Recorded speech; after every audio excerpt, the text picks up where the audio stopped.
You're listening to Cosy English Podcasts. Your cozy place to speak with ease. You hear a simple question. How was your day? You know the words. Then your mind starts moving fast. First your own language, then English, then grammar, then fear. And suddenly, a 5-second answer feels like a small test. You want to say, fine, busy, but good, but your mouth waits for permission. What if that voice in your head is not your enemy? What if it is an overprotective helper who thinks it is keeping you safe? Welcome to a new episode of Cosy English Podcasts. I'm here with Emily, and our topic is Talk Ease in English. Your inner translator is trying to help you. And you are with Mike. We want to talk about that little voice that checks every word before you speak, and how you can feel more free with English. This happens to many adult learners. You may understand a video, a teacher, or a friend, but when it is your turn to speak, your mind says, wait, check it again. Yes, it can feel unfair. You think, I understood all of that. Why can't I answer? Then you blame yourself, which makes the next answer even harder. Let's call it your inner translator. It takes your idea in your first language and tries to build a safe English sentence. It is trying to help.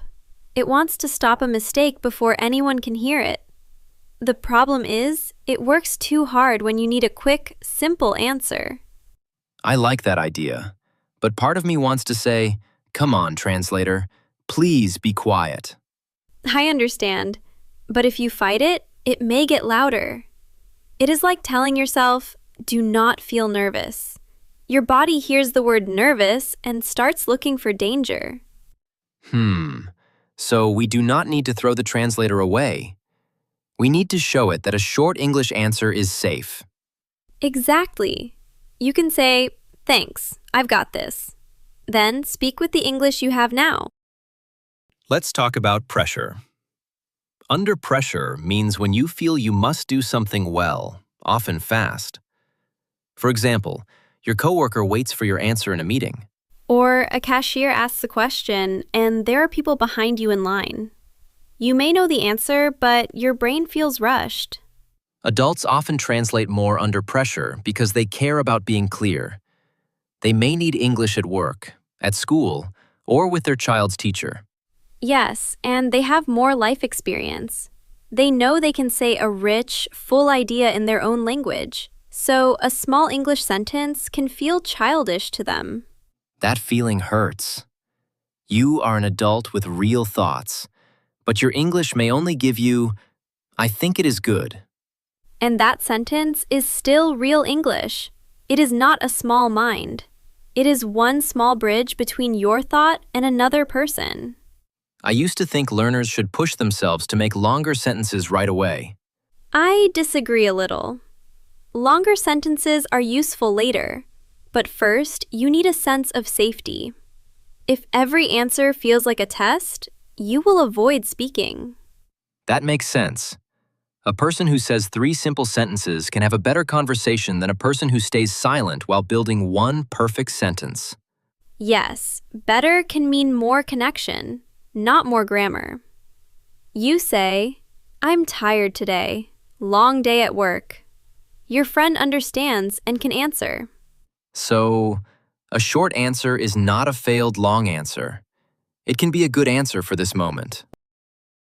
There is also a difference between understanding English and thinking in English. Understanding means you hear or read English and get the meaning. Thinking in English means a small English idea comes into your mind first. For example, you see rain and think, I need my umbrella, before you make a sentence in your first language. Some learners hear think in English and imagine they must have deep thoughts in perfect English all day. Yes, like you must sit by a window and think, life is a beautiful journey. No, start with cold coffee or where are my keys? A direct thought is one tiny idea that comes in English without translating first. I'm hungry can be a direct thought. And it does not need to be complete. You can think, need water when you are thirsty. Later, when you speak, you can say, I need some water. I worry that incomplete English could teach bad grammar. It could if you only use it for everything. But these tiny thoughts are practice, not your final speech. A baby step is not the whole walk. That feels like relief.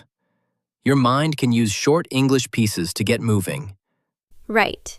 You are building a fast path in your brain. Each small thought says, English can come first sometimes. Try this during a normal morning. When you wake up, do not make a big study plan. Just notice one thing and say it in your mind. Still sleepy. Then when you open the curtains, maybe, nice light. When you look for clothes, blue shirt today. These are tiny English thoughts. Tiny English thoughts are short, easy ideas you say inside your head during daily life. For example, while making tea, you can think, water is hot. Need a cup. You do not need a notebook for every thought. You do not need to stop and check a dictionary. The point is a light touch with English. And please do not turn breakfast into an exam. You do not need to think, I am currently opening the refrigerator. Exactly. Milk is enough. Or, no eggs, oh no. Your brain likes quick, useful language. What daily moments work best for you? I like waiting moments. On the bus, in an elevator, while washing dishes. There is less pressure, so English can feel like a quiet friend. That is important. You are not forcing English into every second. You are giving it small places to live. And if your first language comes first, that is okay. Notice it, then add one English thought after it. You are practicing a new habit. A safety habit is something you do because it helps you feel safe, even if you do not need it every time. Checking your phone twice before you leave home can be a safety habit.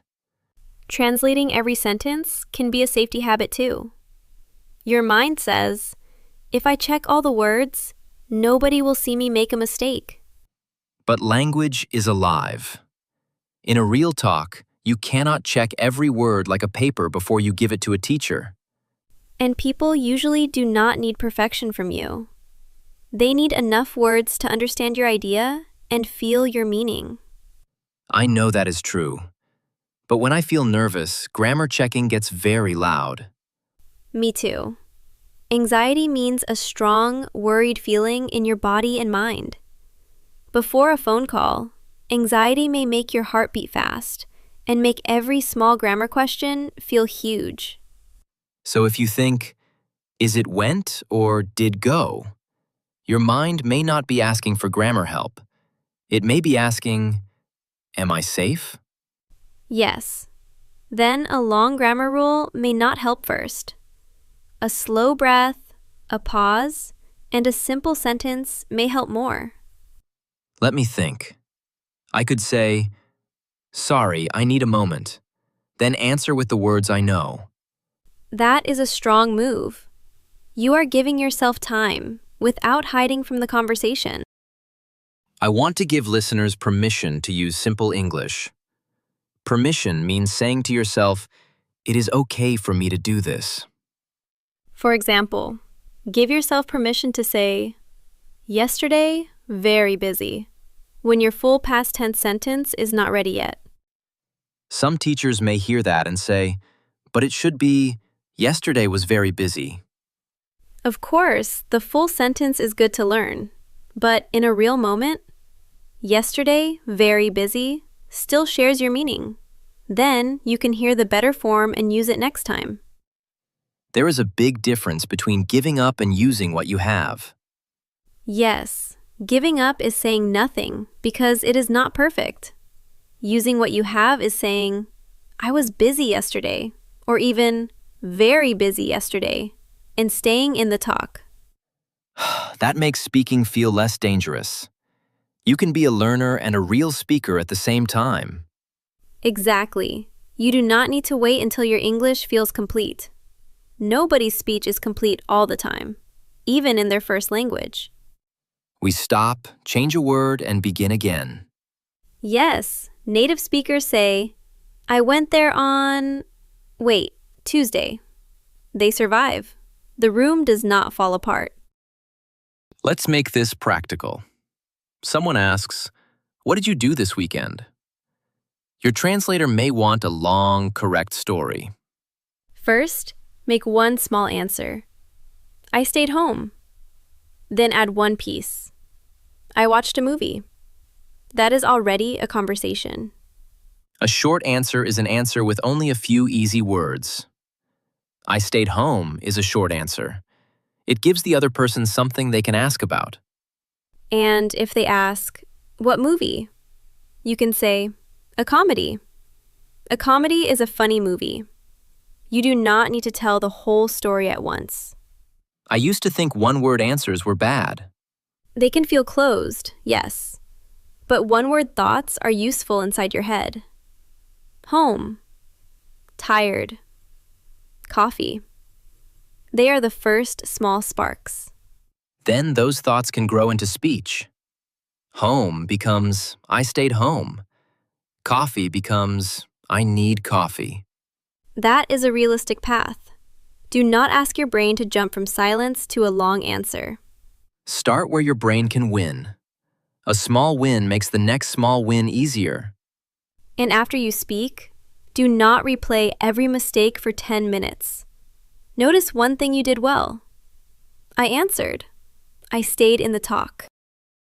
I know a learner who began with one-word thoughts during her walk to work. She saw a dog and thought, cute dog. She saw dark clouds and thought, rain soon. At first, she felt silly. She told me, these are baby thoughts. I said, they are first thoughts in a new language. That is different. After a few weeks, she started making short thoughts. I need to hurry. My bus is late. I forgot my lunch. Then, one day, a coworker asked about her weekend. She felt the old pressure, but she said, good. I visited my sister. Just 2 short sentences. But she did not first build them in her first language. She told me that she almost stopped after good. Then she heard a small English thought. Visited my sister. So she said it. That is progress. Progress means moving forward little by little. For her, progress was not speaking for 10 minutes. It was adding one true sentence. And later, she could say more. I visited my sister. We cooked dinner together. The longer answer came after many small, safe answers. I love that because it sounds possible. No magic day. No moment when she woke up and spoke perfect English. Well, she practiced a small path until her brain knew it better. There may still be days when your translator takes over. Maybe you are tired, upset, or talking to someone new. Please do not turn one hard day into a big story about yourself. A hard talk does not mean you are bad at English. You can return to 3 simple moves. First, pause. Second, find one English thought. Third, say the short version. For example, pause, need help, then say, excuse me, can you help me? That is enough to begin. You can also use kind rescue sentences. Can you say that again? Please speak slowly. I don't know the word, but I don't know the word, but is useful because it keeps the door open. You can point, use a simple word, or describe the thing with easy English. like, I don't know the word, but it is the thing you use to open a bottle. Yes, and someone may say, a bottle opener. You learn the word inside a real moment. That can stay in your memory better than a long word list. I like that. You are allowed to use the English around you, not only the English you planned. Real conversation gives help back. You do not carry all of it alone. Let's look at one more difficult moment. Someone asks you a question, and your mind goes blank. First, blank does not mean empty. It often means your brain is busy checking, choosing, and worrying at the same time. So instead of saying, I can't speak English, try one small time sentence. Let me think. Or, good question. Then, look for the easiest true idea. If someone asks, do you like your job?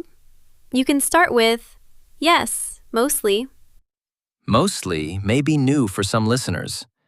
It means yes in many parts, but not all parts.